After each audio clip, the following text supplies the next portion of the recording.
Хятадын тал татварaan харилцан цуцлах тохиролцоонд хүрчээ. За эдгээр болон бус мэдээллийг өнөөдрийн цагийн үрдээр бид та бүхэндээ үзүүлэхээр бэлтгэж байна. Тэгэхээр Дорнод аймгийн Чойволсонгийн дулааны цахилгаан станцын хүчин чадлыг нэмэгдүүлж өргөдөхөөр болоод байгаа юм. Өнөөдөр энэ төслийн нээлтийн ёслол боллоо. Нээлтийн ёслолд ерөнхий сайд хүрэлцэх болон салбарын яам орон нутгийнхан оролцсон байна. Цаг хугацааны Дорнод аймгийн Чойволсон сумын дулааны цахилгаан станц 36 мегаваттын хүчин чадалтайгаар ажилладаг. За одоогоор зүүн бүсийн аймагуудын нийт 39 сумын 26 мянган айл өрх 2000 гаруй аж ахуйн нэгж байгууллагыг эрчим хүчээр хангаж байгаа юм. За төслийн хүрээнд станцад өргөтгөл хийж хүчин чадлыг нь 50 мегаваттаар нэмэгдүүлнэ. За ингэснээр зүүн бүсийн эрчим хүчний хангамж сайжрах боломж бүрдэнэ гэж талууд үзэж байна. Энэхүү цахилгаан станцын өргөдлийг 18 сард багтааж хэрэгжүүлэх бөгөөд Дорнод бүсийн эрчим хүчний систем төрийн өмчийн компани цахилгаан эрчим хүчний үйлдвэрлэл 3 дахин нэмэгдэж найдвартай тасралтгүй үйл ажиллагаагаар хангагдах болно. Ялангуяа Дорнод бүсийн эдийн засгийн хөгжлийг хурцлахад чухал төлөвлөс үзүүлнэгт итгэл төгс байна. Бүгд найрамд Хятад ард улсын хөгжлийн банк, Монгол улсын хөгжлийн банкны хамтарсан санхүүжилтээр шийдэж байна. Хэдийн хэмжээний хөрөнгө оруулалт хийх вэ? Нийтдээ 70 гаруй сая $70 хөрөнгө оруулалтаар хийгдэж байна. Мөн улсын төсвөөс бас тодорхой хэмжээний Монголын талын хөрөнгийг гаргаж байгаа. Ерөнхийдөө бол зүүн бүс нутгийн энэ өсөн нэмэгдэж байгаа эрчим хүчний хэрэгцээг бол хангаж чадахгүй болчиход байгаа. Энэ ялангуяа энэ гадны хөрөнгө оруулалттай уул уурхайн компаниуд бол одоо авж байгаагаас 2 дахин илүү авъя гэсэн ийм бүсэлтүүд тавьдаг. Бид бол суурлагдсан хүчин чадлаараа ажиллаж байгаа учраас бол одоогоор ямар ч боломж байхгүй. Ер нь бол энэ эрчим хүчний өгж байгаа захиалга таацаараа бол 2025 он гэхэд бол биднэрд бол 85 мегаваттын ачаалал авах ийм захиалга байдаг. За цаашид станцад өргөтгөл хийснээр хэрэглэгчдийн тоо нэмэгдэнэ. За ингэснээр цахилгааны үн буурах боломж ч бүрднэ гэж цахилгаан станцын удирдлагууд үзэж байгаа юм аа. Мөн өчигдөр Монгол улсын ерөнхий сайд хүрэлцэх газрын тосны олборлолтын үйл ажиллагаатай танилцлаа. Зүүн бүс нутгийн хөгжлийн нэг гол тулгуур нь үйлдвэржилт байх боломжтой гэж засгийн газар үзэж байгаа юм. Монгол улсын ерөнхий сайд хүрэлцэхийн тайлбарлаж байгаагаар бол зүүн бүс нутагт үйлдвэрлэл технологийн парк байгуулах, төмөр зам тавих, газрын тос боловсруулах, үйлдвэр барих төслүүдийг бүрэн хэрэгжүүлэх ёстой гэсэн чиглэлийг засгийн газар баримталж байна. За ерөнхий сайд хүрэлцэх Дорнод аймгийн Матад халахгүй сумдын нутагдах Петрочаня Дачин тамсаг компани үйл ажиллагаатай танилцсан. За эднийх тамсгийн орд газрын 2 талбайд газрын тосны хайгуул олборлолт хийж байна. За газрын тос боловсруулах, үйлдвэр байгуулах, засгийн газрын бодлого зорилтыг дэмжиж хамтарч ажиллах, түүхийд нийлүүлж байх боломжтой гэдгээ Петрочаня Дачин тамсаг компани удирдлага хэлж байна. За ерөнхий сайдын хувьд ч нефтийн дотоодын зах зээлд өөрчлөлт гаргахад Петрочаня Дачин тамсаг компани оролцоо чухал гэсэн байр суурьтай байна. За тамсгийн орд газрын нефтийн бүтээгдэхүүний чанарын тухайд ч яригдлаа. Экспорт гаргаж байгаа тос маань ямар ч усгүй 0.5-аас доошо хувьтай ус гаргаж экспорт нь гаргаж байгаа.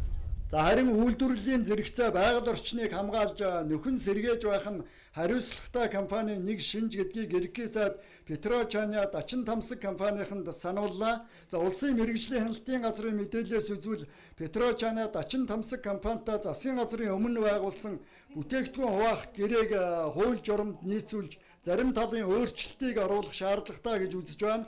За ерөнхий сайд хүрэлцэх томилтын ажлаа маргааш Дорнод аймгийн Чойволсон суманд үргэлжлүүлнэ.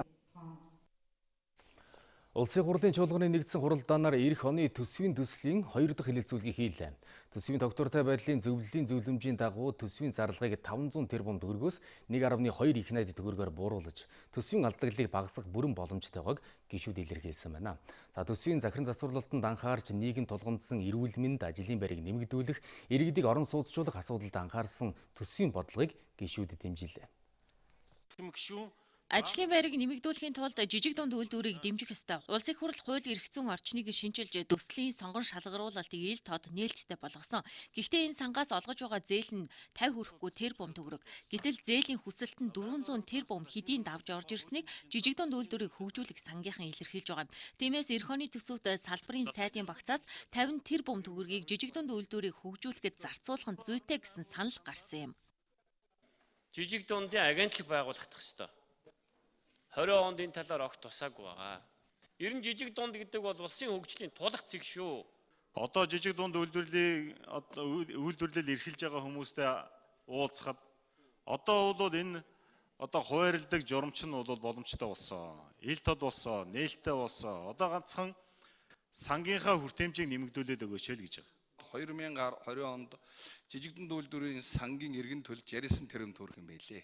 Тэгэхээр бол 69 тэрбум төгрөгөөр бол эх онд одоо жижиг дунд үйлдвэрийг хөгжих дэмжих чиглэлд бол гаргах бүрэн боломжтой байгаамаа гэж ингэж үзэж байгаамаа. Хүн сөдөөчийн хөнгөн үйлдвэрийн сайдын багцаас 50 тэрбум төгрөг авна гэвэл энэ салбар чинь шууд ерөөсөө ажилтны цалингүй болж байгаа байхгүй юу?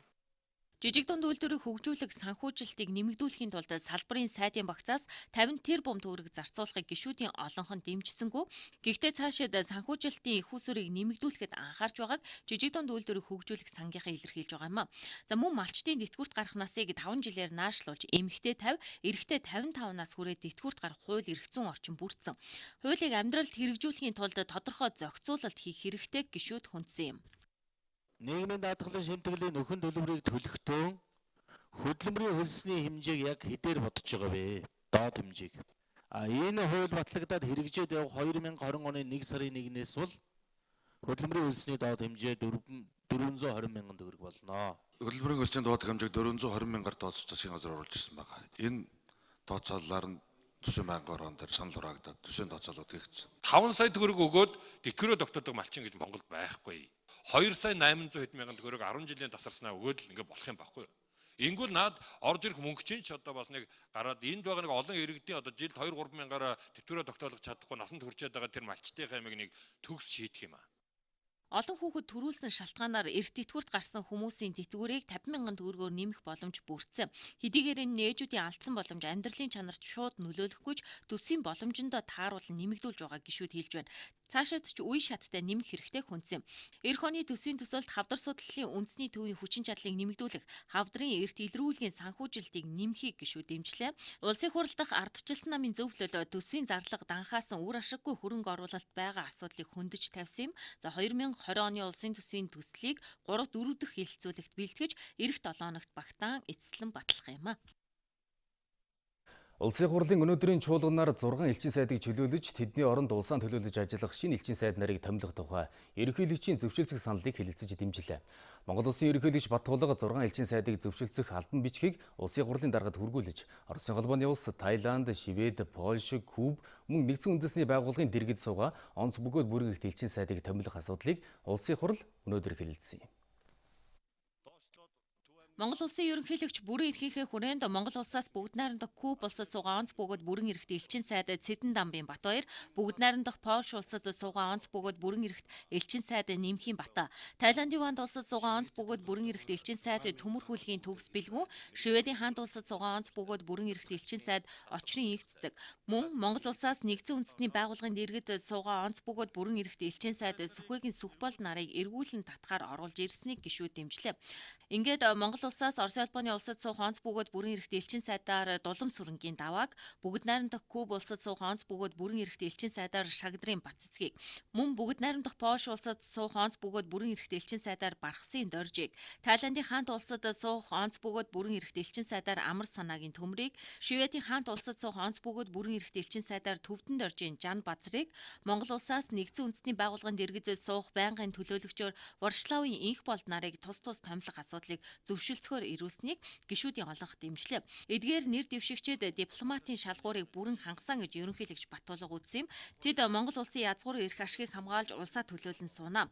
Тиймээс тухайн оронд оршин суугаа иргэдийн эрх ашигыг хамгаалах, мөн сүүлийн үед олон нийтийн дунд шүүмжлэл дагуулсан дипломатуудын нэр хүндийг сэргээх, хариуцлагатай ажиллах хэрэгтэй байгааг гишүүд хүндсэн юм. Шведэд бол одоогоор 6000 гаруй монгол иргэд байна. Энэ бол одоо маш их тоо. амьдрах орчин, эрх зүйн орчныг бүрдүүлэх дээр одоо онцгой анхаарч ажиллана.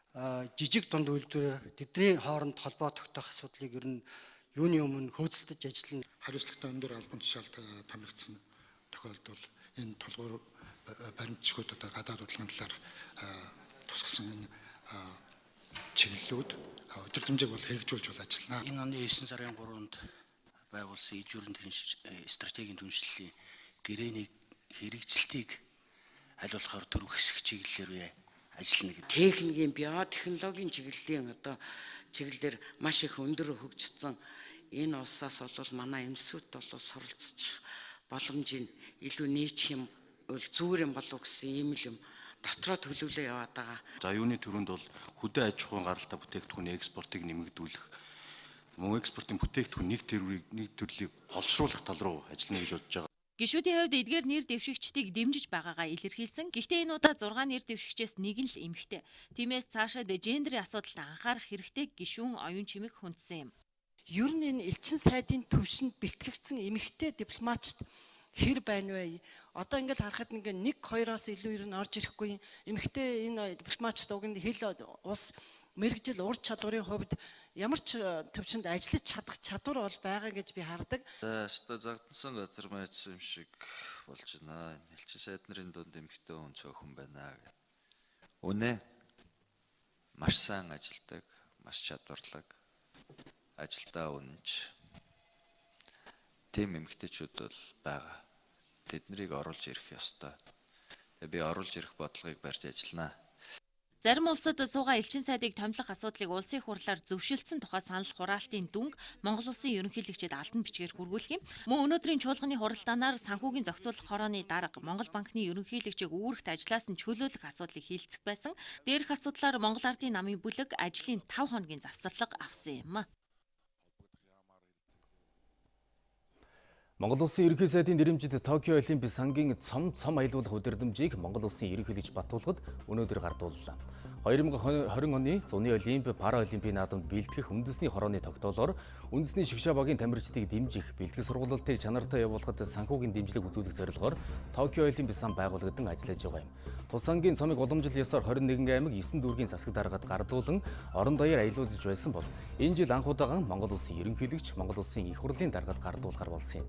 Өнөөдрийн байдлаар үндэсний шигшээ багийн 8 тамирчин Олимп, Параолимпийн буудлага, хөнгө атлетик, пара таеквондо, пара буудлага, пара пауэрлифтинг зэрэг төрөлд өрсөлдөх эрхэн аваад байгаа юм. Мөн багийн спортын төрөлд анх удаан 3-3 сагсан бөмбөгийн эмэгтэй баг Токиогийн Олимпиад оролцох эрхэн аваад байна. Тэгэхээр Монголын үндэсний фронт хөдөлгөөнөөс эх орон дуудаж байна жагсаалыг Сүхбаатарын талбайд зохион байгууллаа. Жагсагчид улсын хурлыг тарах, мөн үндсэн хуульд нэмэлт өөрчлөлт оруулах тухай хуулийн төслийг батлахгүй байхыг шаардсан байна. Жагсаалын үеэр улсын хурлын тамгын газрын удирдлагууд тус хөдөлгөөний төлөөлөгчдийг хүлээн авч уулзсан шаардлагыг бичгээр хүлээн авлаа. Улсын хурлын даргын ахлах зөвлөх Сүхбаатар хэлэхдээ улсын хурлын чуулганы нэгдсэн хуралдаан яг одоо явагдаж, Монгол улсын 2020 оны нэгдсэн төсвийн төслийн 2 дугаар хэлэлцүүлгийг хийж байна. Улс орны нийгэм эдийн засгийн чухал асуудлыг шийдэж, энэ сарын 15-ны дотор батлах хуулийн хугацаатай учраас улсын хурлын дарга Зандан шатар улсын хурлын чуулганы нэгдсэн хуралдааныг удирдах байна. Тиймээс холбогдох хууль журмын дагуу шаардлагыг хариуг нь өгнө гэж мэдэгдсэн байна.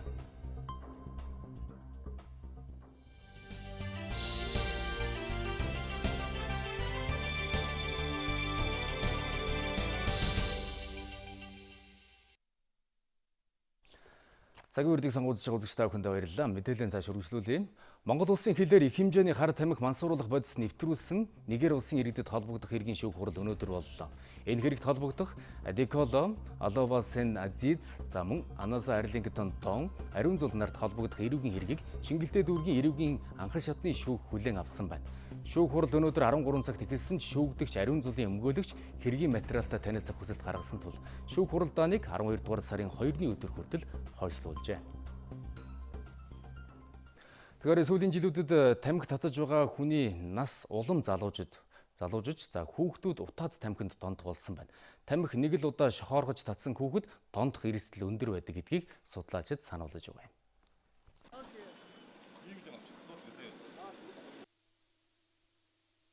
Сургуулийнхаа дөнгөж хажуудлын түүснээс тамхи авж байгаа хэсэг хөвгүүдийг ажиглалаа. Тэд зам өндлөн гүйж гараад гэр хороолтонд тамхи татж байна. За яг ингэж хүүхдүүд бие биедээ уруу татагдж тамхи татах нь их байна. За 10 хүүхэд тутмын 3-аас 5 бол тамхиа хайж чадахгүй тамхинд донтдог байна. За энэ тэдний эрүүл мэндэд маш их хортой гэдгийг эмч мэргэжилтнүүд хэлж байгаамаа. Хүүхдүүд ихэвчлэн завсарлагын цагаар хичээл тарах үеэр багш нарынхаа нүднээс жаахан холдоод тамхи татах нь их байна. Таны хүү дүү чинь яг ингэж тамхи татаж байгаа нь өөрийгөө хордуулж байна гэсэн үг. Учир нь тамхинд 7000 гаруй химийн бодис агуулгаддаг байна. Тэгэхээр өсвөр үеийнхэн маань өөрөө тамхи татгаас гадна дам тамхиталтанд бол маш их хүртэж байгаа ийм байдал бол гарч байгаа. Тэгэхээр тамхи бол хүний эрүүл мэндэд бол сөрөөнөлөө үзүүлдэг. За энэ тамхины утаанд байдаг хортой байцуудын бол тоо судалгаа бол дандаа жилээс жил нэмэгдэж явдаг. Өөрөөр хэлбэл судлагдаад идэг гэсэн үг. Цаашид тамхины хэрэглээг хянахгүй хүүхэд залуус олноороо утаа тамхинд донтвол хорт хавдрын өвчлөл нэмэгдэх болно гэдгийг эмч мэргэжилтнүүд санууллаа. Хүүхдүүдийн тамхиталт бол сүүлийн жилүүдэд нэмэгдэж байгаа. Тэгэхээр энэний шалтгаан бол тодорхой төрийн бодлогоор энэ тамхины бодлогыг хязгаарлаж, тамхины хэрэглээг хязгаарлахгүй бол залуучууд маань тамхиталтанд өртөх, илүү донтох тохиолдол маш их нэмэгдэж байна. Тэгээд ялангуяа залуучууд хүүхдүүд эрт наснда тамхинд орсон тохиолдолд илүү донтож насан туршдаа тамхи татах магадлал өндөр байдаг. Манай улсад төдийлөн сайн хэрэгждэггүй хуулийн нэг бол тамхины хяналтын тухай хууль, сургуулийн ойролцоох түргэн үйлчилгээний цэг, хүнсний дэлгүүр хүүхэд залууст орлогоо бодоод тамхи ширхээр зарсаар л байгааг та харж байна. Тиймээс гуйл болсон хуулийг хэрэгжүүлэх эцэг эхчүүд сургуулийн захиргаа хүүхдийг тамхи татах эрсдэлд оруулахгүй байхад анхаарах нь чухал байна.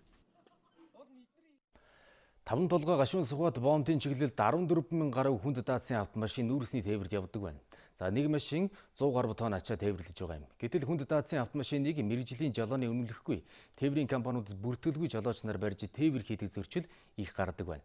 Энэ нь нүүрсний замд осол гарах эрсдлийг бий болгож байгаа юм. Цагаатаас гашуун сухатын бомбын чиглэлд гарахаар зогссон эдгээр машинд хувийн жолоочийн техник хэрэгсэл гэж байхгүй. Аж ахуйн нэгжүүдийн эзэмшилд байгаа машиныг хөлсөөр түр барьж байгаа жолооч нар нүүрсний тээвэр хийдэг. Тэдний дунд бичиг баримтын зөрчил их байдаг юм байна. Нүүрсэн байдгүй, бүртгэл байдгүй, компаниараа бүртгэл байхгүй, нэгвэл англи байхгүй, нэгвэл эрхээ асгасан жолооч. Яг энэ манай хувьд ажиллагаа ерөөсөө эсэргүүцээд байгаа нь ерөөсөө л юм.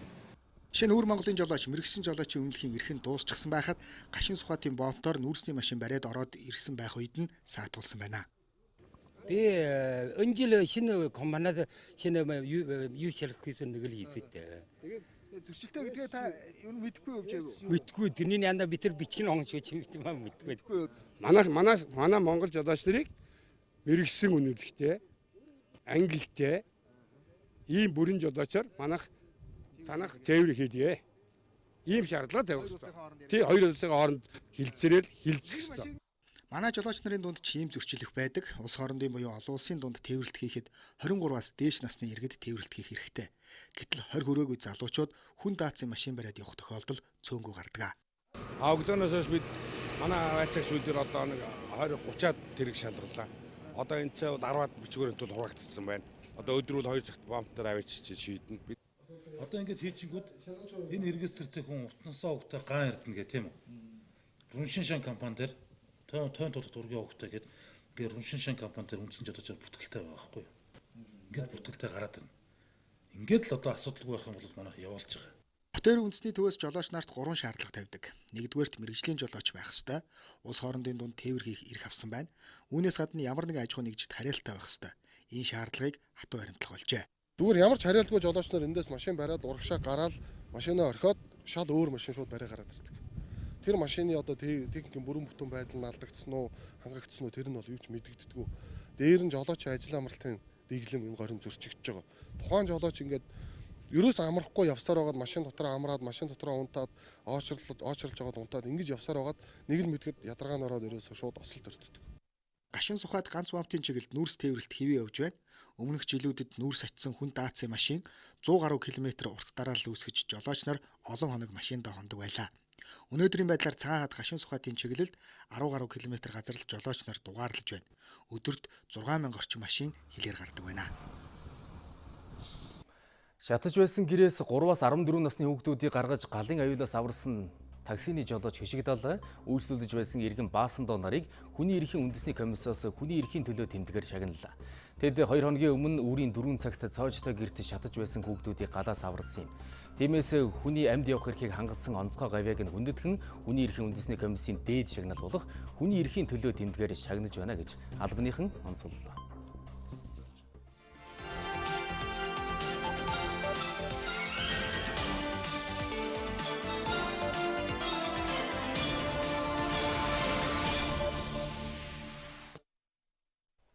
Улсын төсвийн 30 орчим хувийг уул уурхайн салбараас бүрдүүлдэг. За гэтэл энэ салбар тогтвортой ажиллах хүний нөөц хангалтгүй байгаа юм.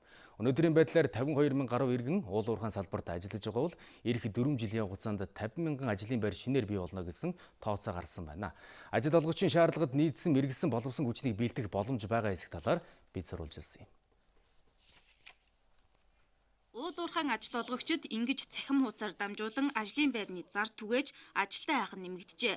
Сарын 2 сая 300 мянган төгрөгийн дундаж цалинтай уул уурхайн ажил хийх мэргэжилтэн хомс байгааг үүнээс харж болох юм а. Одоо хөдөө уурхайнуудаар явхлаар ажил хүн олдохгүй байна. Залуучууд ажиллаад 1 сар ажиллаад юм уу 2 сар ажиллаад ажлаасаа шалтраад ингэ явчих юм а. Ажил хүн олдохгүй шүү дээ гэсэн ийм зовлон ярьж байна. Ер нь бол одоо хүнд ажил гэдэг юм уу яадаг бас тэрнээс шалтгаалдаг юм байгаад байна л да.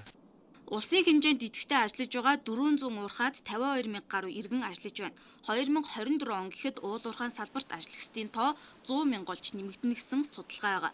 Өөрөөр хэлбэл нэмэн өртөг шингэсэн, зис сайлуулах үйлдвэр, газрын тус боловсруулах, за мөн харт төмөрлөгийн цогцлбор байгуулах, алт цэвэршүүлэх зэрэг боловсруулах үйлдвэрүүд байгуулахаар зэгсэн.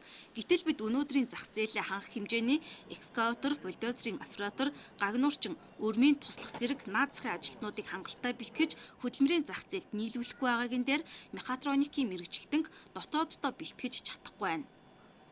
Гэтэл мехатроник гэдэг нь юу юм гэхээр зөв механик, цахилгаан, электрон, засвар гэдэг энэ 4 мэргэжлийг хослуулаад эзэмшсэн хүн байхгүй юу? Энэгээр бол манайд одоо жишээлбэл бол 2-3 сургууль хүмүүс бэлдэж байгаа. Нэг анги аваад ингээд 60 хүүхэд бэлддэг. Энэ мехатроник мэргэжлийн хүмүүс Монголд олддоггүй. Өнөөдрийн байдлаар манай улсад 101 орны 8821 гадаадын иргэн хөдөлмөр эрхэлж байна.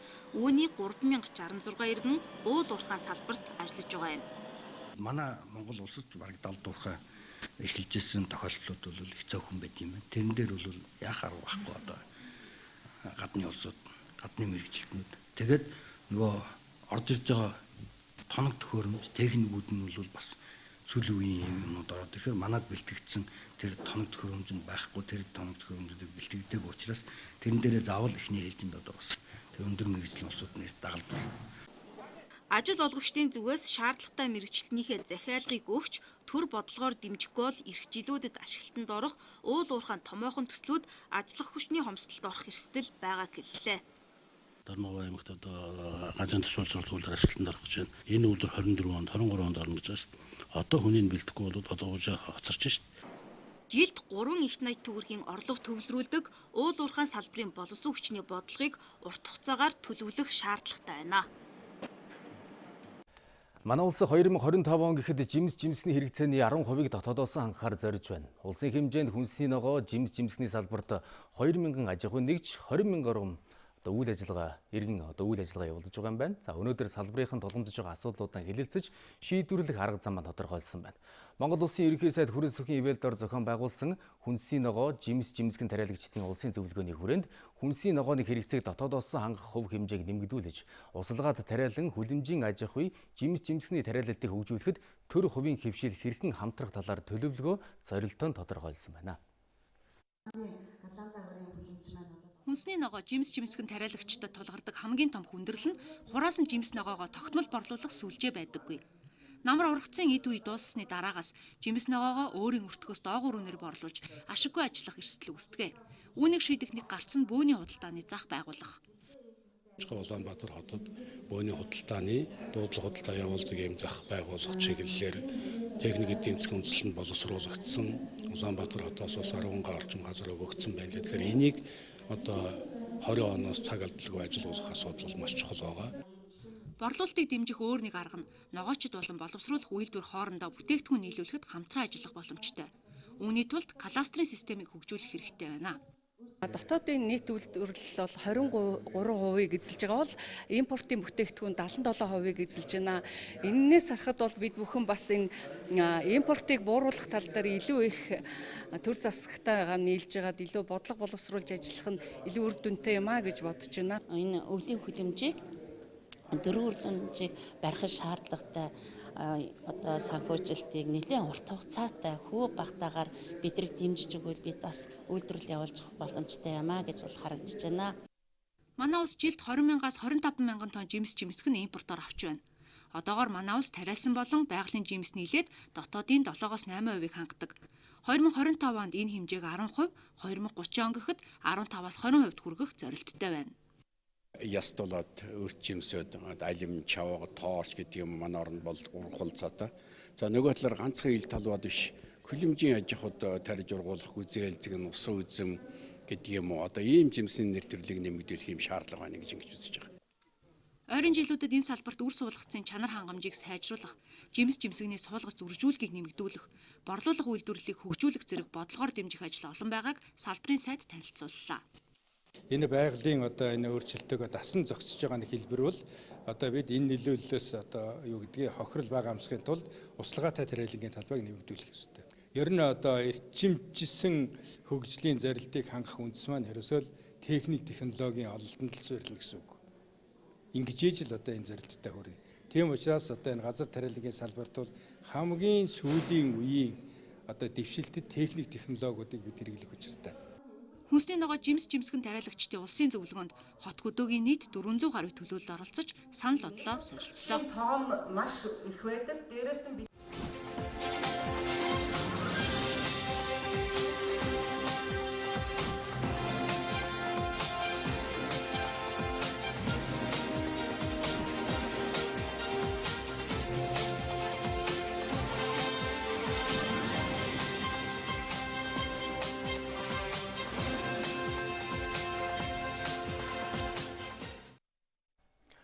Соёлын өвийг хадгалах хамгаалах асуудлаар салбарын төлөөллүүд өнөөдөр хэлэлцүүлэг хийлээ. Ардчилсан намын соёл спорт аялал жуулчлалын бодлогын зөвлөлөөс зохион байгуулсан тус хэлэлцүүлэгт төрийн бус байгууллага болон холбоотын 10 гаруй аж ахуйн нэгжийн төлөөлөл оролцсон байна. Тэд засгийн газрын мөрийн хөтөлбөр туссан соёлын салбарыг хөгжүүлэх, бодлогын хэрэгжилтэнд хяналт тавьж, биелэхгүй байгаа асуудлуудаар санал сэтгэлдээ илэрхийллээ. Тухайлх юм бол соёлын өвийг сэргээн засварлах, хадгалах, хамгаалах, музейн бодлогыг боловсруулах зэрэг хөтөлбөрүүд хэрэгжихгүй үдийг хүрснийг шүүмжилж байгаа юм а. Зөвлөгөөнөөс мэдээлэл шаардлага гаргаж засгийн газар түргүүлэхээр болсон байна.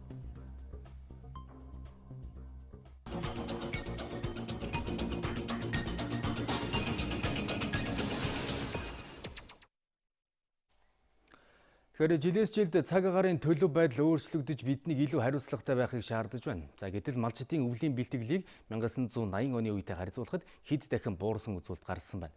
Жишээ нь уламжлалт арга ухаанаар 20 орчим төрлийн тижээлийг малчд бэлтгэдэг байсан байна. Гэтэл харин одоо 2-3 төрлийн өвс тижээл бэлтгэж байгаа юм. Энэ нь жил бүр олон мал хорогдох хэрэгслийг бий болгож байгаа юм а. За энэхүү малчдын одоо өвлийн бэлтгэлийн талаар мэдээлэл өгөхөөр студид Сүхбаатар ажиллаж байна. Орой өдрийн Сүхбаатар. Орой өдрийн. За өмнө нь бид ийм хариуцлагатай өвлийн бэлтгэлтэй ханддаг байжээ. Гэтэл одоо яагаад ийм хариуцлагагүй ханддаг болчихвоо Сүхбаатар? 1980 оны үед одоо бэлтгэжсэн өвс тижээлийн жагсаалтыг харахад бол бараг 20 гаруй бараг 50-60 юм гээд жагсаалтаар харагддаг. Гэтэл одоо малчдын гадаа яваад очихоор нэг ийм өвс байна. Гэр одоо амбар дотор нь багсармал одоо тижээл бидний сайн мэдих тижээл байна. Тэгэл өөр бол одоо бараг 2-3 хаан гарын 5 хараанд багтгал ийм хэмжээний л тижээлийг бэлтгээд бид нар өвлийнхэн бэлтгэлийг бэлтгэжлээ гэж ойлгодог явдаг. Тэгэхээр яс юмдар яг хүрэхэд энэ өвсөн тижээл бол малынхаа тижээлийн дундаас хамгийн одоо тижээл им шим буутай бүдүүн одоо тижээлд ордог ийм байгаа. Өөрөөр хэлбэл бид нар залхуу байгаа учраас ийм тижээл бэлтэж байна. Зүгээр энэ 2017 онд гаргасан судалгаа байна.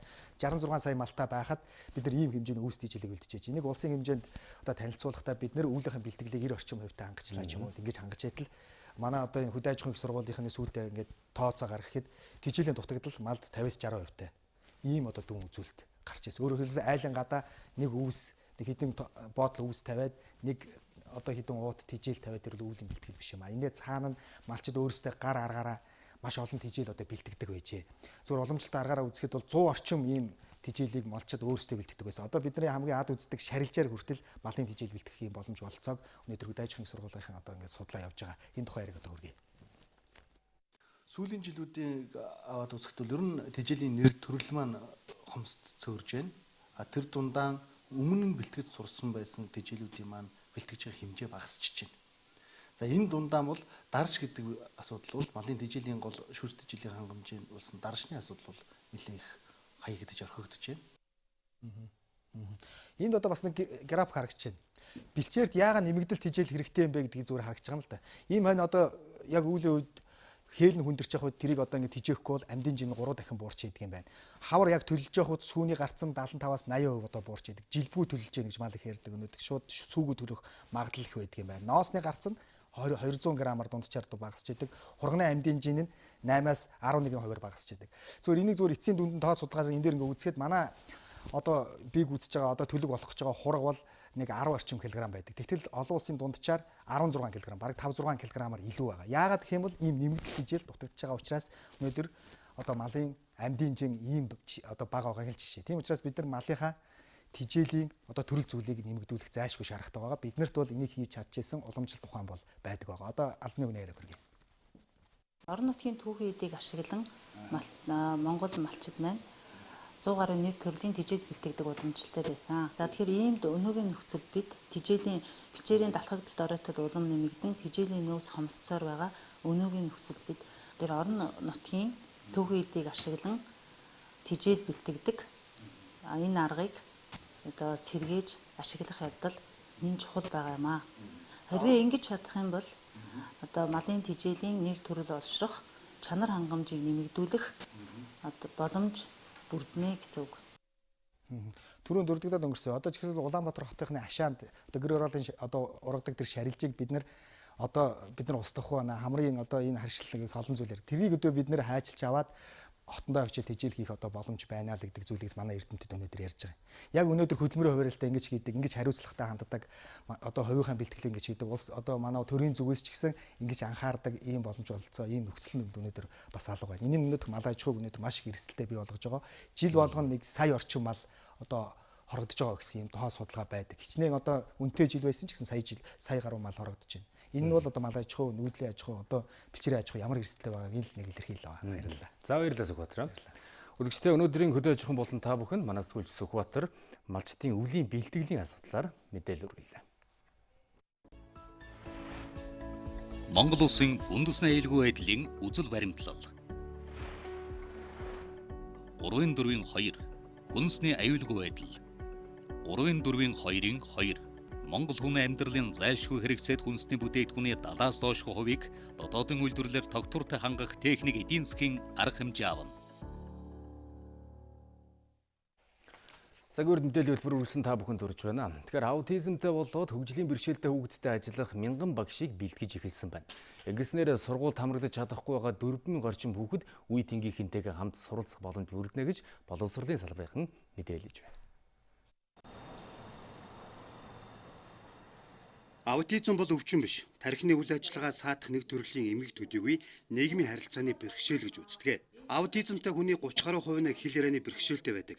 Яг ийм хүүхдүүдийг энгийн сургуульд үе тэнгийнхэнтэй хамт сургахад багшийг давхар мэрэгшүүлэхээс эхлээд орчныг нь догчуулах шаардлагатай болж байгаамаа. Энэ жил одоо аутизмын хүүхдэд ажиллаж үзэж байна. Одоо хичээллээд 2-3 тусаартаа үлдэж аваад 3 тусаартаа ажиллаж эхэлж байгаа. Энэ хугацаанд толонгууд эхлээд бол аюу хүндрэл гарч ирсэн. Хүүхдийг сургууль дасан цогцох, хамт олон тодор дасан цогцуулах, сургуулийн орчинд дасан цогцуулах асуудлыг эхлээд одоо өөрийнх нь хүлээж авахаас нь эхлүүлээд бэлтгэх зүйл аюу чухал байсан. Бусдад ойлгуулна гэдэг бас их чухал. Үйлчлэгээний ажилтан, ангийн сурагчтай ойлгуулахдаа бол одоо ийм хүүхдүүдийг энд ийм тусламж хэрэгтэй гэдэг шүү. Одоо багш байнга дасан гэдэг нүүс халахгүй бас тэрийг ажиглан харна. Бид нэр яг ерөнхий боловсролын сургуульд ажиллаж байгаа багш нарт шууд хандсан юм сургалтыг зохион байгуулж байгаа. Тэгээд энэ нь бол мэдээж ерөнхий боловсролын сургуульд манай хүүхд аутизмтай хүүхд манай ингээд орж ирэхгүй гэсэн юм байхгүй. Хизээ нэгэн цагт орж ирэх магадлалтай. Эсвэл одоо хүүхдүүд явж байгаа ангич байгаа. Тэгэхээр энэ хүүхдүүдтэйгээ жоохон хэрхэн яаж ажиллах вэ гэдэг энэ мэрэгжлийн талын арга зүй мэдлэгийг өнөөдөр багш нар нийгмийн ажилтны сургалтын менежерийн хүмүүстээ өгөх юм зорилготой байгаа. Мөн хөгжлийн бэрхшээлтэй болон аутизмтай хүүхдүүд боловсрол олох сургалтын хөтөлбөрийг боловсруулах юм байна. Мэдээж ажиллаад явхад арга зүй дутж байна. За ээж аавны маань бас оролцоод утаж байна. Сургуулийн орчин нөхцөл одоо тохирох хэрэглэгдэхүүн дутмаг байна гэдэг нэг үйлрэл бол хичээл сургалтын үйл ажиллагаа явуулчлаа. Тэгээ нийгэмд бас одоо зарим бухимдлууд, зарим багш нар дээр бас одоо юу гэдгийг тодорхой кейсүүд гарч байгаа учраас бид нар одоо арга зүгээ улам яаж сайжруулад улам одоо идэвхтэй чамбаа хамтарч оролцох вэ гэдэг дээр л анхаарлаа хандуулах хэрэгтэй. Манайд аутизмтай хүүхдтэй ажиллаж байгаа багш эцэгчүүдийн олон сайн дуршлага бий.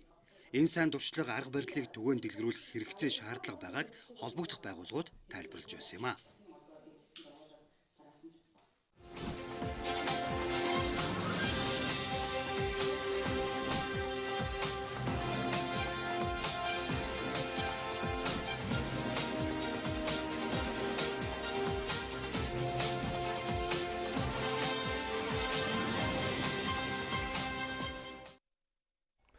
Иргэд өрхийн эмнэлэг дээрээ зүрх судасны өвчнөөс урьдсан сэргийлэх 10 гаруй төрлийн үзлэгт хамрагдах боломжтой боллоо. Цусан дахь сахараа хэмжүүлэх гэж аль эсвэл зарим төрлийн төрөвчлсөн онцлогоор хийлгэхийн тулд 2 дугаар шатлалын эмнэлэгт хандах шаардлага болсныг хэлж байгаа юм а. Өрхийн эмнэлэг 2 дугаар шатлалын эмнэлэг хоёрын ачааллыг харьцуулшгүй юм а. Хотын төвийн зарим эмнэлэгт үйлчлүүлэх гэсэн иргэд өглөөний 5 цагаас эхлээд дугаарладаг. Гэтэл өрхийн эмнэлгийн ачаалал хэд дахин бага байдаг. Энэ ачааллыг тэнцвэржүүлэхийн тулд Дэлхийн эрүүл мэндийн байгууллагын дэмжлэгтэйгээр манай улсад Mongolian төсөл хэрэгжиж байгаа юм байна.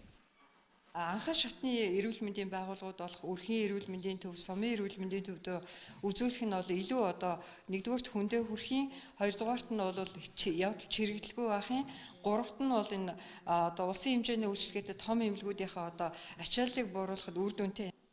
Өрхийн эмнэлэг зүрх судасны өвчнөөс урьдсан сэргийлэх олон төрлийн үзлэг хийдэг болсон эмнэлгийн ачааллыг бууруулна. Мөн өвчлөлийн шалтгаан нөхцөлийг эрт үед нь илрүүлэх юм а. Зүрх судасны өвчнөөс урьдсан сэргийлснээр Монгол хүний насжилтыг 10-аас 20% нэмэх боломжтой гэсэн тооцоогч гаргасан байдаг юм байна. Үйлчлүүлэгчдийн ер нь 70% зүрх судасны асуудалтай хүмүүс байдаг.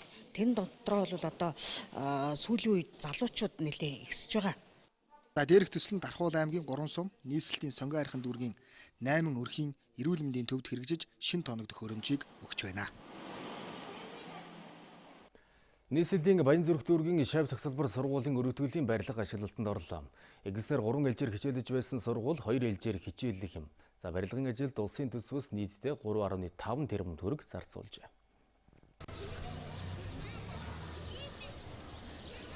Энэ өргөтгөл баригдаагүй байсан бол манайх өнөөдөр 17 анги 3 ээлжид орохоор одоо байлаа. Тэгээд энэ асуудлыг шийдэж 2018 он одоо улсын их хурлын гишүүн Оцгүй сарамчим гишүүн маань санаачлан одоо 640 хүүхдийн судалтай одоо ГБР-ны өргөтгөлийг нээж өнөөдөр одоо ингээд ашиглалтанд орсноор өнөөдөр бидний сурах орчин сайжирч хүүхдүүдийн одоо сургалтын одоо чанарт бас өөрчлөлт орж байна. Энэ дээр одоо энэ хичээлийн жилдээ бол халтах ангууд нь болохоор зарим ангууд нь бас нэг ээлжтэй бас хичээлж байгаа. Энэ болохоор сургалтын амжилт чанарт бол нөлөөлнө. Засгийн газар 2016-аас 2020 оны үндсэн чиглэлд сургуулийн ачааллыг бууруулах сургалтын чанарыг сайжруулж хүртээмжийг нэмэгдүүлэх чиглэлд анхаарч байгаа. Энэ дагуу Баянзүрх дүүрэгт 320 хүүхдийн хүчин чадалтай 97 дугаар сургуулийн өргөтгөл 146 дугаар цэцэрлэгийг ашиглалтанд оруулаад байна. 3 ээлжтэй сургуулиуд 2 ээлжтэй болгох шаардлагатай байгаа. Энийг бол одоо бас засгийн газрын мөрийн хөтөлбөрт орчихсон байгаа учраас энэ бол бас нөлөөдгүй ажил нь бол ахицтай явж байгаа. Улс нийслэл олон улсын төсөл хөтөлбөрийн хүрээнд энэ жил Улаанбаатар хотод 73 цэцэрлэг 30 сургууль ашиглалтанд орно. 2020 оноос бүх сургууль 2 ээлжээр хичээллэх юм а.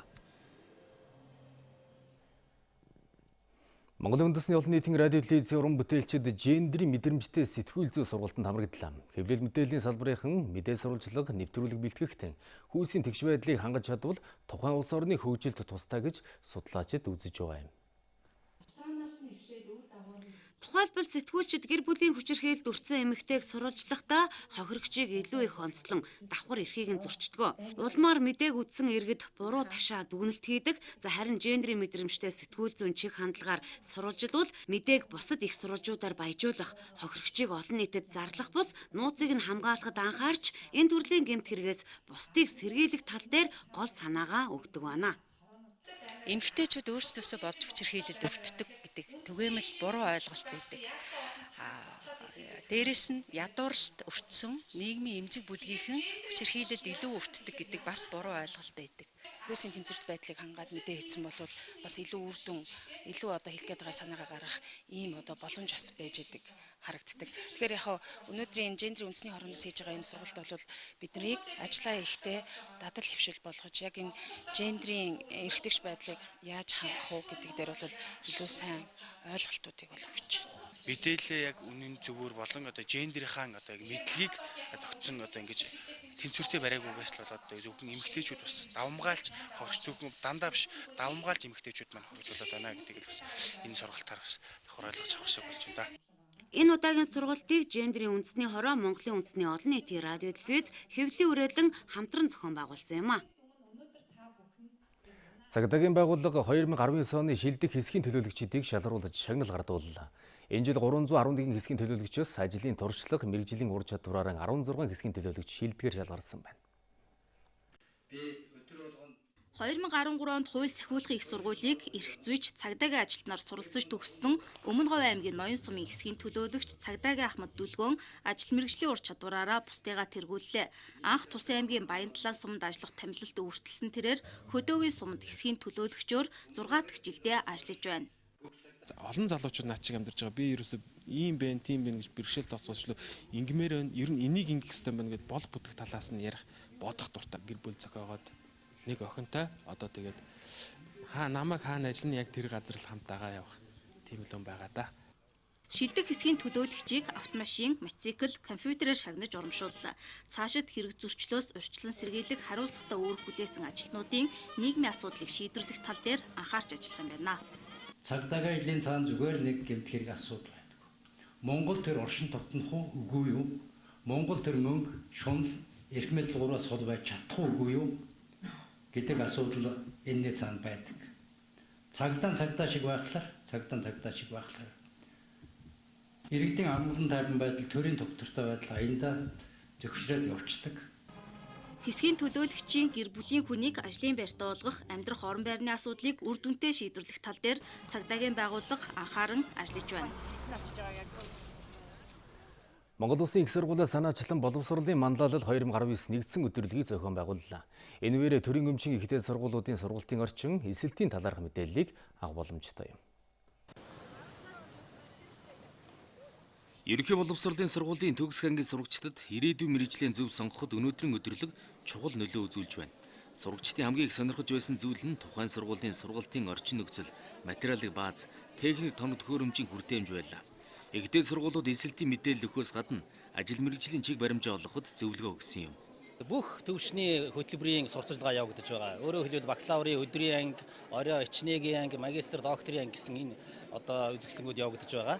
За тийм учраас бол энд үзэсгэлэнд оролцохдоо бас ажил мэргэжлийн чиг баримжаа олгох сургалтууд, за дээрэс нь бол боловсролын зээлийг хэрхэн авах уу, за ямар магадлан итгэмжлэгдсэн ямар хөтөлбөрүүд байна уу, за эсэлтийн ерөнхий шалгалтыг хэрхэн өгөх вэ гэх мэт энэ зүйлүүдийг бол тодруулах юм боломжтой. Нэг зэгээс авах боломж олгож байгаа юм аа. Энэ удаагийн өдөрлөгт төрийн өмчийн 10 ихтэй сургуулийн төлөөлөл оролцож байна. Эрдэнэс 5 толгой компаниас Монгол орон даяар явуулж байгаа хоримтлалтай хувьцаатай иргэн аян Баян Хонгор аймагт үргэлжилж байна. Монгол улсын 2 дахь сайлын үнэ гэж нэрлэгдээд байгаа Эрдэнэс 5 толгой компани 8 тэрбум тонн нүүрсний нөөцтэй бөгөөд өнгөрсөн 9 жилийн дотор 60 сая тонн нүүрсээ олборлоод байна. Өнгөрсөн хугацаанд 680 мянган Америк долларын гадаад дотоод өрийг дарж дууссан төдийгүй 2019 оны эхний хагас жилийн байдлаар 677 тэрбум төгрөгийн ашигтай ажиллажээ. Нүүрснээс бид бүхэн 183 төрлийн бүтээгдэхүүнийг гарган авч ашиглах боломжтой байдаг. За тэгэхээр энэ когсч нүүрсийг цаашдаа бид зөвхөн одоо шатаахаа болсноор энэ нүүрсийг хэрэглэхэ болчихно гэсэн ойлголт ерөөсөө байхгүй. За Монгол улсад энэ тэрбум шаардлагатай байгаа бензин, дизелийн дүрсийг нүүрснээс гарган авчих боломжтой байдаг. За одоо газ гаргаж авч болж байна. Бордоо болгон ашиглах боломжтой. Воолгын бодис гарган авах боломжтой. Гэх мэтчлэн за энэ нүүрсийг бол бид бүхэн олон төрлөөр ашиглах боломж бол байгаа. За тэгэхээр зэрэг нүүрсийг шатаахаа боллоо гэх энэ одоо цаашдаа компани ирээдүйгүй ч гэдэг юм уу ийм асуудал бол ерөөсөө байхгүй. Иргэдийн дунд түгээмэл тавигддаг ноогдол ашгаа хэрхэн авах вэ? Нас барсан иргэний хувьцаа эрх үүссэн тохиолдолд өвлөгдөж болох эсэх 2012 оноос хойш төрсэн хүүхдүүдэд төр өөрөө хүсвэл төрийн эзэмшлийн хувьцаанаас ч олгож болох талаар дэлгэрэнгүй мэдээлэл өгсөн юм а. Дэлхийн чанарын өдрийг тохиолдуулан дэлхийн брэндүүдийг Монгол улсад төлөөлөн үйл ажиллагаа явуулдаг албан ёсны төлөөлөгчид болон олон улсын компаниуд оролцсон үзэсгэлэн нээлттэй хийлээ. Үзэсгэлэнгийн гол зорилго нь оюуны өмчийг хамгаалах, хуурамч барааны эсрэг тэмцлийг дэмжих, бараа бүтээгдэхүүний маркетинг борлуулалтыг дэмжихэд чиглэж байгаа юм. 6 дахь жилдээ болж байгаа үзэсгэлэн энэ жил хүрээгийн тэлж Оросын холбооны улс, Солонгос, Синэтгэг, Хятад зэрэг улсаас аж ахуй нэгж компаниуд оролцож байна. Энэ удаагийн үзэсгэлэнд Оросын холбооны улс өргөн бүрэлдэхүүнтэй оролцож байна. Манай улсын Новосибирск, Тува, Бурят зэрэг хязгаар нутгийн аж ахуй нэгжүүд гэсэн оролцож байна.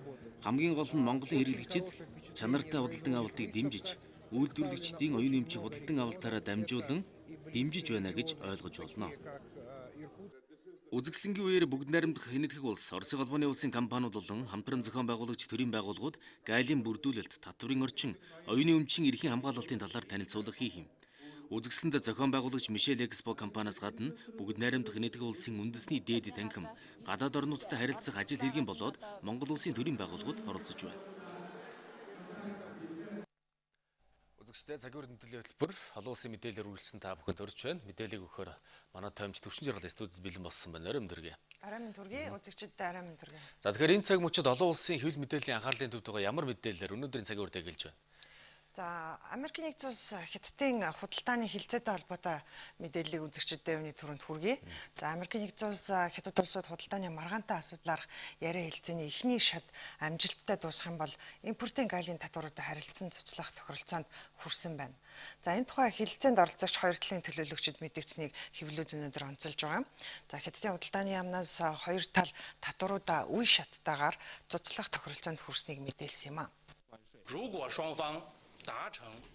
Сүүлийн 2-7 хоногийн туршид хоёр талын худалдааны төлөөлөгчид үндсэн асуудлаараа ямар аргаар шийдвэрлэх шаардлагатай талаар амаргүй нухацтай яриа хэлцээнүүдийг хийгээд байна.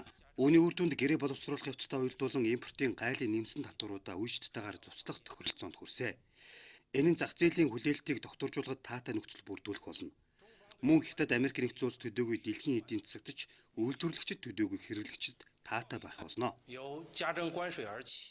За гэхдээ Хятадын худалдааны яамны төлөөлөгч татвар харилцан цуцлах үйл явцын тодорхой хугацааны талаар мэдэгдээгүй. За Америкийн цагаан ордны төлөөлөгч Хятадын талын энэ мэдээллийг баталсан байна. За Ройтерсийн нэрийн нууцлахыг хүссэн тэрхүү их сурвалж худалдааны хэлцээний эхний үе шатыг өндөрлүүлэх гэрээнд Хятад Америкийн удирдагчид одоогоор гарын үсэг зураагүй байгааг мэдгдсэн байна. Харин цагаан ордны хэвлийн нарийн бичгийн дарга Стефани Гришэм Fox News-д өгсөн ялцлагада Америкийн нэгдсэн улс 16 сарын туршид дэлхийн номер 1-2 улсуудын хооронд үргэлжилсэн худалдааны дайныг эцэс болгох хэлцээ өндөрлөх төхөж байгаа гэж өөдрөгөр харж байгаа гэдгийг мэдгдсэн байна. За гэхдээ л шинжээч мэргэжилтнүүд яриа хэлцээ тасалдаж болзошгүй гэж болгоомжлуулсан хэвээрээ байна. За энэ нь өнгөрсөн сард Трамп ерөнхийлөгч түр гэрээний заалтуудыг зарлахад цагаан ордны төлөөлөгчид хэлцээнд оролцогчдод хийх асар их ажил үлдсэнийг мэдэгдэж байсантай холбоотой юм а. За дэлхийн нийт өрийн хэмжээ дэлхийн дотоодын нийт бүтээгдэхүүний 230%-тай тэнцэх хэмжээнд хүрсэн буюу за 188 их найд Америк долларт хүрчээ. Энэ тухай олон улсын валютын сангийн тэргүүн Кристалина Георгиева мэдгдсэн. Түүний мэдээлснээр бол үүнд төр болоод хувийн хвшлийнхний өр багтаж байгаа юм байна. Харин нийт өрийн 3/2 нь хувийн хвшлийнхний өр болохыг тодруулсан байна. Хөгжиж буй орнуудын төсвийн өр 1980-ад оны үеийн өрийн хямралын үеийн шиг өндөр түвшинд хүрээд байгааг мөн онцолсон байлаа. За түүнчлэн өндөр хөгжилтэй орнуудын өр дэлхийн 2 дугаар дайнаас хойш хамгийн өндөр түвшинд хүрчээ. Мөн бага орлоготой улс орнуудын өр сүүлийн 5 жилийн дотор эрс өссөн байна. За бага орлоготой улс орнуудын 43% нь өрийн хямралд өртөх, эрсдэлд орох магадлалтай эсвэл бүр хүндхэн хямралд өртсөн байдалтай байгааг олон улсын валютын сангийнхан анхааруулж байна. Тиймээс тус сангийн тэргүүн дэлхийн нийт өрийн хэмжээний дээд түвшинд хүрсэн нь дэлхийн эдийн засаг санхүүгийн доктортой байдалд эрсдлүүд үүсгэж байгааг онцолсон байна. За мөн дэлхийн өрийн өсөлт төрөөс хувийн хвшлийнхэнд асар их хэмжээний дэмжлэг үзүүлж байсан 2008 оны санхүүгийн хямралтай ихээхэн холбоотойг сануулж байна. За тэр үед үндэсний засгийн газруудын шууд дэмжлэг 1.6 их найд долларт хүрчээжээ. Олон улсын валютын сан Дэлхийн банкны жил бүрийн уулзалт өнгөрсөн сард болж хамтарсан мэдээлэл гаргаж байсан. За энд дэлхийн томоохон улс орнуудад хандсан эрэлт хэрэгцээг засгийн газрын зүгээс зохицуулах бодлого баримтлах, санхүүгийн доктортой байдлын эрсдлүүдэд тавих хяналтаа чангадгах зөвлөмж багтсан байсан юм. Ер нь олон улсын мэрэгчлэтнүүд эдийн засгийн шинэ уналт эхлэхвэ гэж болгоомжлуулж эхлээд байна. Өндөр хөгжилтэй хорон орны сангийн сайд нарын яриа хэлцээгээр хөндөх гол сэдвийн нэгд энэ асуудал албан ёсоор орсныг хэвлэлийнхэн сануулж байна. За умарт Атлантын эвсэл оршин тогтнох шаардлагатай юу гэдэг асуудлыг өнөөдөр онцгой ихээр хүндэж байна. Энэ нь Францын ерөнхийлөгч Эммануэль Макроны экономист сонинд өгсөн ярилцлагатай холбоотой юм. Францын төрийн тэргүүн НАТО тархины өвчлөлтийн үед орчход байна. Энэ нь үндсэн батлан даагч тодруулах юм бол Америкийн нэгдсэн улсын зүгээс үзүүлж байгаа дэмжлэг багассаар байгаатай холбоотой хэмээн мэдгдсэн байна. Тэрээр мөн цагаан ордынхан Сирийн нутгаас зэрэгэ гаргахдаа холбоотон орнуудтайгаа зөвшөлдсөөгүйг надад хэлж байгаа Европын орнууд шаардлагатай үед Америкийн нэгдсэн улс туслана гэж найдах аргагүй болсоор байгааг анхааруулсан байна. Харин НАТОгийн ерөнхий нарийн бичгийн дарга Германы канцлер нар Францын төрийн тэргүүний энэ байр суурийг дэмжихгүй байгаагаа илэрхийлжээ. Францын ерөнхийлөгч хэтэрхий хатуу хэлж байна. НАТО дахь хамтын ажиллагааны талаарх миний байр суурьтай нийцэхгүй байна. Бидэнд асуудал байлаач гэсэн умард Атлантын эвслийг ингэж эрс шүүмжлэх шаардлага байхгүй. НАТО бол бидний аюулгүй байдлын тулгын чулуу шүү. Умард Атлантын эвсэл хүчирхэг хэвээрээ байгаа. Европын орнууд ч гэсэн батлан хамгаалах зарлаа нэмэгдүүлж байгаа.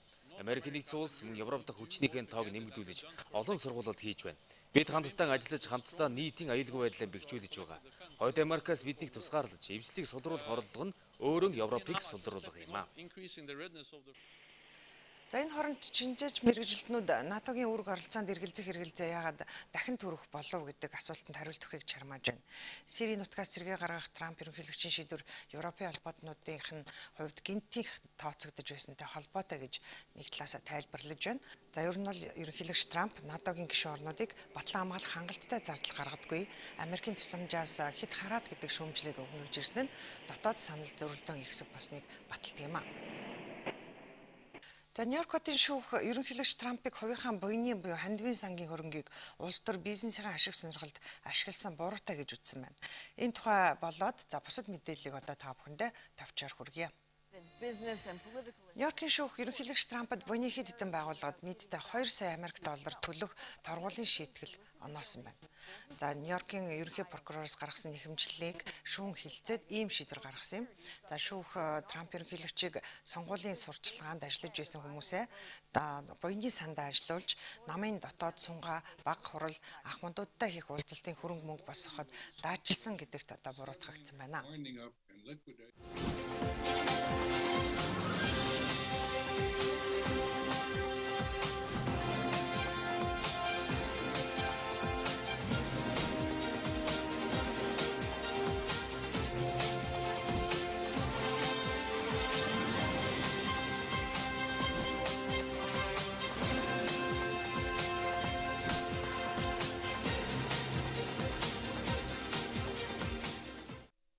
Хэлийн чандаас хүлээн авсан онцлог мэдээллүүдийг үзэгч та бүхэндээ багцлан хүргэлээ. Анхаарлаа хандуулсанд баярлалаа. Олон улсын мэдээллийг та бүхэнд манай тоймч төвшин жаргал өгсөн бол яг одоо студид спортын мэдээллийг өгөхөөр гэрэлцэг ажиллаж өнөрөм төрөг гэрэлцгээ. Арамын төргийн үзэгчтэй мөн арамын төргийн. За өнөөдрийн спортын мэдээллээр бидэнд ямар мэдээлэл өгөхөөр бэлтгэж байна? За маш олон тэмцээн уралдаанууд хэлийн чандад болон эх оронд өрнөж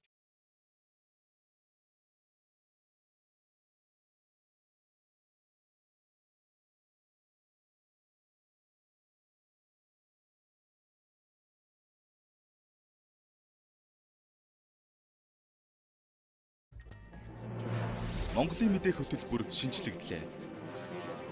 Та бидэнтэй 7 хоногийн даваагаас баасан гаригийн 11-ээс 14 цагийн хооронд хамт байснаар тухайн өдөр эх оронд болоод олон улсад болж байгаа үйл явдлын мэдээллийг цаг алдалгүй шуурхай авч өнөөдөртөө өөрөө цуг алхах болно. Өдөр бүр нэг шинэ мэдээллийг танд хүргэхээр түүх, шинжлэх ухаан, зөвлөгөө, сошиал ертөнцийн сонин сайхан Монгол хүний аюулгүй байдлын хувьд зочдтой ярилцаж мэдлэгийг танд өнгөлөх болно. Та ч манай шинжлэн зассан хан гарал студийн зочин байж болно. Бол явахгүй хотын төвд хүмүүст хэрэгтэй мэдээллийг хан гарал студийн зочны ярилцлагаар түмэнд түгэх болно. Үзэгч таны санал хүсэлтийг ярилцлага бүрийн дор онлайнаар авах болно. Та шинэ бүхний шинэлэг санааг мэдлэг туршлагаа бидэнтэй хуваалцаарай. Монголын мэдээ хөтөлбөр Монголыг толдох мэдээллийн цонх тань байх болно. Даваагаас баасан гаригийн 11-ээс 14 цагт та суугаа Монголын мэдээ сувг дээр тааруулаарай. Монголын мэдээ хөтөлбөр шинжилгээ.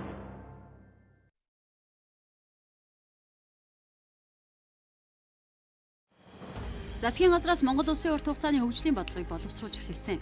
Энэ хүрээнд эдийн засаг, хот хөдөөгийн бүсчлэл, түүх, өв соёл, үндэсний аюулгүй байдал гээд улс орны хамгийн чухал сэдвээр олон талын байр суурийг хүргэх зорилготой алсын хараа хэлэлцүүлгийн нэвтрүүлгийг Монголын үндэсний олон нийтийн телевизийн 1-2 дугаар сувгаар 7 хоног бүрийн даваа мигмар гарагт бэлтгэн хүргэж байна.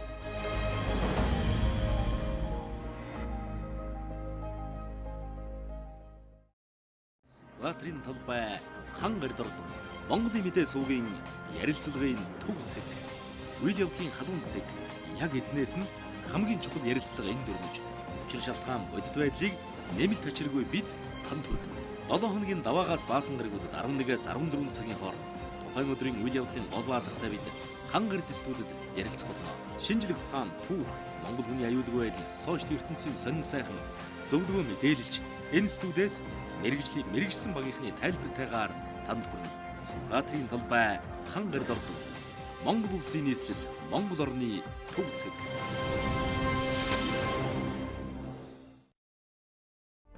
Хоног бүрийн 5 гарагт би экспертийг урьж ярилцлаа. Салбартаа олон жил ажилласан туршлагатай мэрэгжилтэн миний зочин байх болно.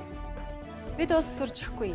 Аливаа асуудлыг баримт нотлохотой бас шийдэл хайж ярилцсан.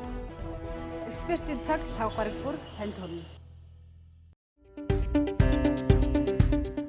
Уудам дэлгэр эх орныхоо 408 зохис суугаа зон олондон улс төр эдийн засаг, шинжлэх ухаан, боловсрол, соёл урлаг зэрэг нийгмийн олон талын хамарсан нэвтрүүлэг мэдээллийг нас хүйс, ажил мэргэжил, яс ухсаа үл харгалзан хүргэж байгаа үндэсний мэдээллийн хамгийн том байгууллага бол олон нийтийн радио телевиз билээ.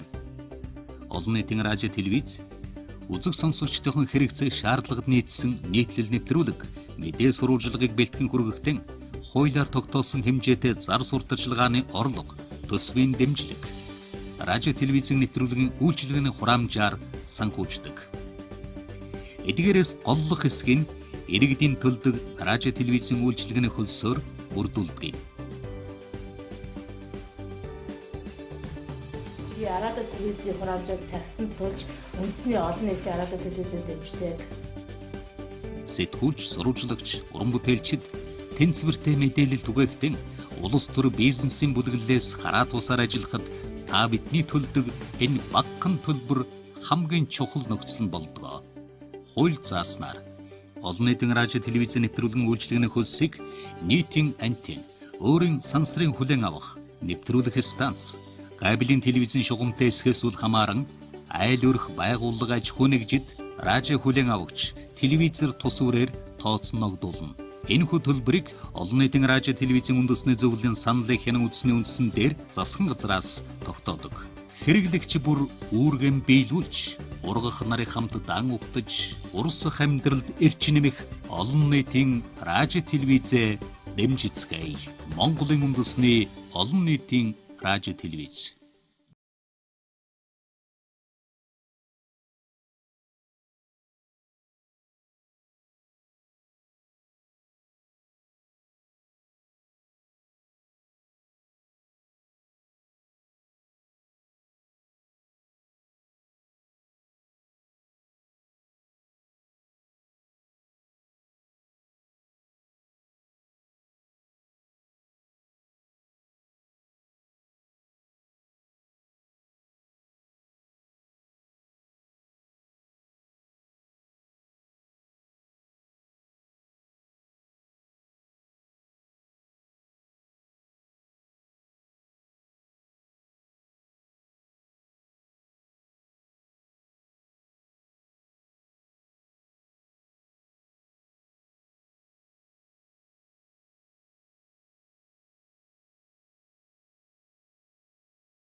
Баасан гарагийн цагийн урд мэдээлэл хөтөлбөр таамсаас үзэгч та бүхэндээ баярлалаа. Үзэгч та бүхэн ирж байгаа амралтын өдрүүдэд баяртай сайхан өнгөрүүлээрэй. Баяртай үзэгчтэй.